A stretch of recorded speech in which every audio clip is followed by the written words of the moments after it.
सरकारी राशन की दुकानों के डीलर ने सामूहिक इस्तीफा दे दिया। वो लंबे समय से लाभांश, किराया और उचित मानदेय की मांग कर रहे थे। उन्होंने इलेक्ट्रॉनिक तराजू का भी विरोध किया और नमक में मिलावट के खिलाफ डीलर्स के खिलाफ कोई कार्रवाई न करने की मांग की।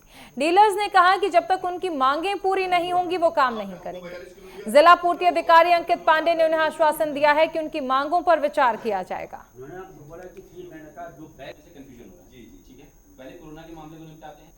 हम कई वर्षों से अपने डीलर भाइयों के अधिकारों की सरकार से गुहार लगाते हुए आए हैं। कभी हमने हड़ताल की, कभी हमने धरना प्रदर्शन किया, कभी हमने देहरादून में पांगती जी के ऑफिस में ताला लगाया। उस एवज में क्या होता है कि जब हम ये कार्यक्रम करते हैं तो सरकार 2 महीने का हमको लाभांश दे देती है और 10 महीने का गोल कर देती है। फिर 1 साल बाद फिर वही आंदोलन करना पड़ता है। आज हम लोग इतने परेशान हैं कि हम लोगों की आजीविका चलानी बहुत मुश्किल हो रही है। जो हमारे दूरस्थ क्षेत्र के हमारे डीलर भाई हैं, जो एक खच्चर का भाड़ा 500-600 रुपये देते हैं, अपनी जेब से देते हैं और उनका कई वर्षों से अभी तक भुगतान नहीं हुआ है।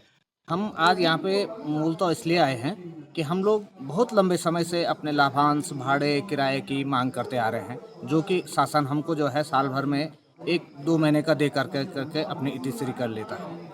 कई बार हमने देखा है कि 2 महीने का किराया भाड़ा हमको मिलता है और साल भर का जो है उसकी कोई जानकारी हमको नहीं दी जाती है। तो हमारी ये मांग है कि जब तक हमारे किराया भाड़ा नहीं आता है, खच्चरों का भाड़ा है, गाड़ी का भाड़ा है, जब तक वो नहीं मिलता है तब तक हम आज जो है सामूहिक इस्तीफा देने के लिए यहाँ पे आए हैं। रही दूसरी बात हमारी मानदेय की है। भाई, जब आप कल्पना कीजिए कि एक आंगनबाड़ी से लेकर के एक भोजन माता से लेकर एक छोटा से छोटा जो ग्राम प्रहरी है जिसकी कोई जवाबदारी नहीं है, उनको जो है मानदेय दिया जाता है। हम केवल और केवल जो है सरकारी सस्ता गल्ला, हमारे आगे केवल सरकारी लगा हुआ है, बाकी लाभांश के नाम पे, मानदेय के नाम पे हमको 1 रुपया नहीं मिलता है। तो हमारी सरकार से मांग है कि हमको निश्चित रूप से जो है मानदेय मिलना चाहिए। अपना एक जो भी इनकी डिमांड थी, इन्होंने हमारे सामने लिया है। ये काफ़ी लंबे समय से कुछ चीज़ों की डिमांड कर रहे थे। इन्होंने लिखित रूप में सारी मांगे हमारे सामने लाई है। त्याग पत्र की जहाँ तक बात है, इन्होंने एक तरीके से इनकी हड़ताल थी। इन्होंने ये कहा है कि सर ऐसा हमारी मांगे पूरी नहीं हो जाती हैं तो हम जो है त्याग पत्र देने की बात करी है। त्याग पत्र दिया किसी ने नहीं है। पहले तो मैं ये स्पष्टीकरण देना चाहूँगा।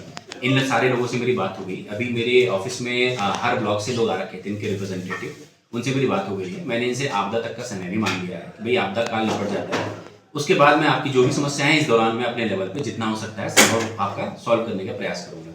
तो अभी के लिए स्थिति हमने कंट्रोल में कर ली है और इनकी जो भी समस्याएं हैं यथासंभव में उनको समाधान करने का प्रयास करूंगा।